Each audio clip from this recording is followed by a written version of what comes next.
నమస్తే, నేను Yogita. Welcome to సత్యాగ్రహి. లేచింది మహిళా లోకం, దద్దరిల్లింది పురుష ప్రపంచం. ఎన్నో ఏళ్ల నుంచి పాడుకుంటున్న ఈ పాట ఇప్పుడు నిజమయ్యేలా కనిపిస్తోంది. 33% రిజర్వేషన్లతో మహిళలు చట్టసభల్లో కూడా కీలకంగా మారనున్నారు.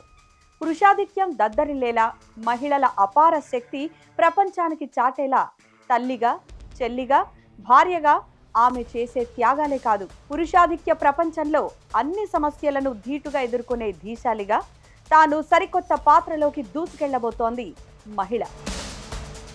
ఇప్పటికే ఎంతో మంది ఇవన్నీ చేసి చూపిస్తున్నారు. కానీ చట్టసభల్లో వారి సంఖ్య మరింత పెరిగితే, ఇంటికే కాదు తమ ప్రాంతానికే ఒక పెద్ద దిక్కుగా మారితే భలే ఉంటుంది కదా. తొందరలోనే అదే జరగబోతోంది. దేవుడు మహిళను సృష్టించినప్పుడు ఆమెకు కొన్ని ప్రత్యేక శక్తులనిచ్చాడు.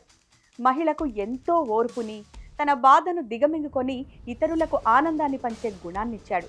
సమాజంలోని ప్రతికూల పరిస్థితుల్లో కూడా తన గౌరవాన్ని, ఆత్మవిశ్వాసాన్ని ఎలా నిలబెట్టుకోవాలో ఒక మహిళకు తెలిసినంతగా పురుషుడికి తెలియదంటే అతిశయోక్తి కాదు.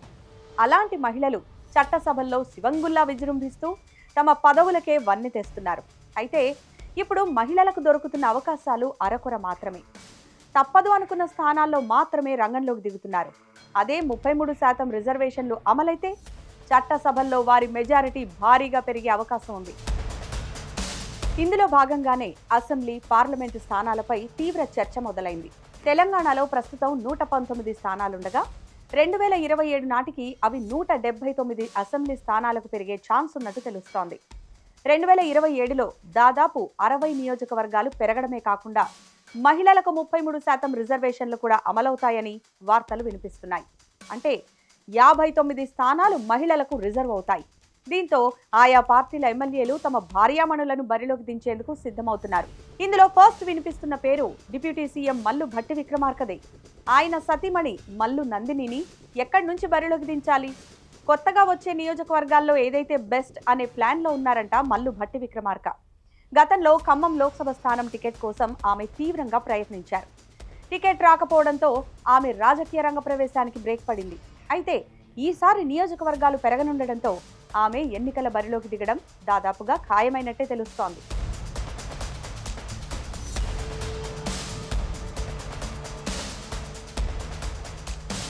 ఎమ్మెల్సీ అద్దంకి దయాకర్ కూడా ఆయన సతీమణి కోసం ప్లాన్ను రెడీ చేస్తున్నట్లు సమాచారం. అద్దంకి దయాకర్ సతీమణి నాగమణి రాజకీయాల్లో యాక్టివ్గా మారారంట. ఈ మేరకు పార్టీ కార్యక్రమాల్లో చురుగ్గా పాల్గొంటూ తన ఉనికిని చాటుకుంటున్నారంట.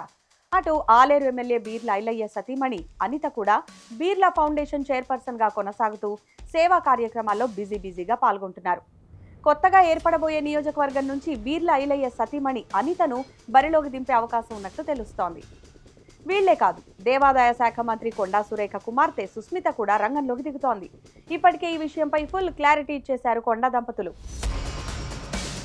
పరకాల నుంచి కొండా సుస్మిత బరిలోకి దిగబోతున్నట్టు మాజీ ఎమ్మెల్సీ కొండా మురళి ప్రకటించారు. ఇక ఇప్పటి నుంచే ఆమె గ్రౌండ్ ప్రిపేర్ చేసుకుంటూ వచ్చే ఎన్నికలకు రెడీ అవుతున్నారు. మునుగోడు నియోజకవర్గానికి కూడా సేమ్ స్టోరీ. ప్రస్తుతం ఇక్కడి నుంచి కోమటిరెడ్డి రాజగోపాల్ రెడ్డి ఎమ్మెల్యేగా ఉన్నారు. వచ్చే ఎన్నికల నాటికి మునుగోడు నుంచి ఆయన సతీమణి లక్ష్మిని బరిలోకి దించి ఆయన కొత్తగా ఏర్పాటయ్యే నియోజకవర్గం నుంచి పోటీ చేసే ఆలోచనలో ఉన్నట్టు తెలుస్తోంది.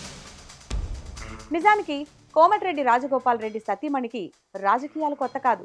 మునుగోడులో రాజగోపాల్ రెడ్డి తరఫున విస్తృతంగా ప్రచారం కూడా నిర్వహించారు. ఇప్పుడు ఆమెనే డైరెక్ట్గా బరిలోకి దిగనుండడం విశేషం. ఆలంపూర్ మాజీ ఎమ్మెల్యే ఏఐసిసి నేత సంపత్ కుమార్ సతీమణి కూడా రాజకీయ బరిలోకి దిగనున్నారు. కొత్తగా ఏర్పడబోయే నియోజకవర్గం నుంచి సంపత్ సతీమణి పోటీ చేస్తారని ముమ్మరంగా ప్రచారం జరుగుతోంది. కొద్ది రోజుల క్రితమే కాంగ్రెస్ ను వీడిన సీనియర్ నాయకుడు జీవన్ రెడ్డి కూడా తన వారసురాల్ని రెడీ చేసుకుంటున్నారు. జీవన్ రెడ్డి చిన్న కోడలు చరిష్మా రెడ్డి క్రియాశీల రాజకీయాల్లోకి రాబోతున్నారని వార్తలు వినిపిస్తున్నాయి. మాజీ మంత్రి చామకూర మల్లారెడ్డి రాబోయే ఎన్నికల్లో తన కోడలిని అసెంబ్లీ బరిలోకి దించే అవకాశం ఉండగా మల్కాజ్గిరి ఎంపీ ఈటెల రాజేందర్ కోడలు షమిత కూడా రేసులో ఉన్నట్టు తెలుస్తోంది. ఇప్పటి వరకు పరిస్థితులు అనుకూలించకనో లేక ఎవరో ఒక్కరే పోటీ చేసే అవకాశం ఉండడం వల్లనో చాలా మంది మహిళలు తెర వెనుక ప్రచారానికే పరిమితమయ్యారు. ఇప్పుడు నియోజకవర్గాలు పెరగనుండడంతో కీలక నేతలు తమ వారసులను బరిలోకి దింపేందుకు ముమ్మరంగా ఏర్పాట్లు చేసుకుంటున్నారు. ఫలితంగా చట్టసభల్లో మహిళల సంఖ్య భారీగా పెరగనుంది.